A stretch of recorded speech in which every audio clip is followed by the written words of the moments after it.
Hi everyone, and welcome to Boulder Life TV. I'm Allison Strang, host of Crafty Alley, bringing you simple projects for a busy lifestyle. Valentine's Day is just around the corner, and when it comes to showing your honey you care, pass on the roses and opt for a tasty treat, chocolates.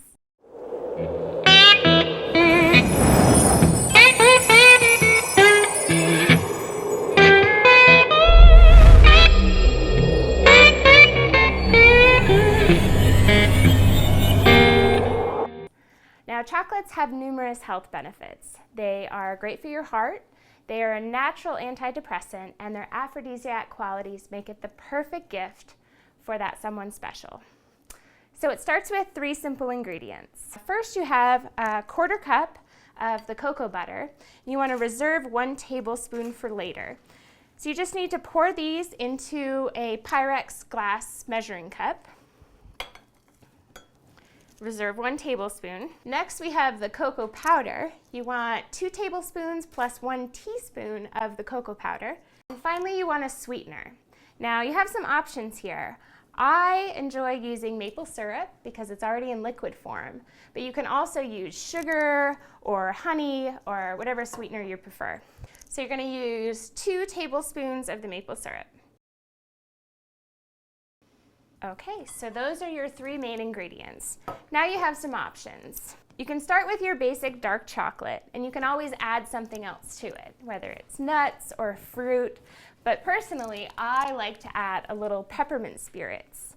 Now, peppermint spirits are pretty potent, so you probably don't need a whole dropper full, maybe just a half.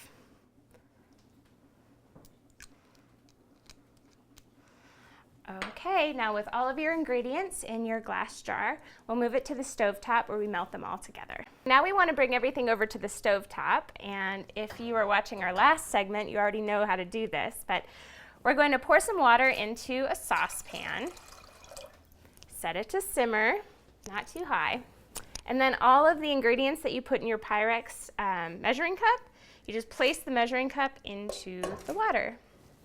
Now, I just use a fork and make sure I stir it all up nicely to incorporate all the ingredients as they melt together. And just keep an eye on it, but keep stirring until everything's melted nicely. Once your ingredients have all melted together, and they're a nice consistency and all incorporated, it's time to temper the chocolate. And to do that, you want to take the tablespoon of cocoa butter that you reserved earlier and pour it into the mixture. Now, what tempering does is it makes it so that the ingredients kind of incorporate nicely, and it gives your chocolates that nice glossy look to them, as well as a nice snap when you bite into them. So just add the tablespoon of the cocoa butter right into the mixture, and you want to combine that as well. And since it's Valentine's Day, maybe you want to add a little extra TLC in here. It's up to you.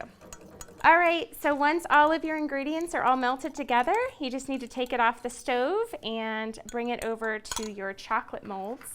And you can pick these up in lots of different places. You don't even need molds. You could just spread it on a cookie sheet and make bark, maybe sprinkle some peppermints on there. We have peppermint oil in our chocolate, so they're going to taste pepperminty anyway.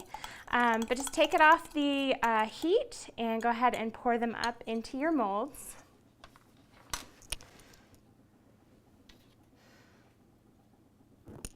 Okay, now once they're in there, you want to give it a little shake so they... There! It's good melted too. Now, once they're in the molds, you just want to pop the molds into the freezer. It's snowing right now, so you could even stick them outside if you wanted. It's cold enough. But put them in the freezer to set up and just wait a few hours, and they should be all ready. Now, I have done a batch ahead of time. Once your chocolates are set up, you just need to pop them out of the molds. You can bag them up, and then you'll have dark chocolate morsels that any sweetheart will appreciate.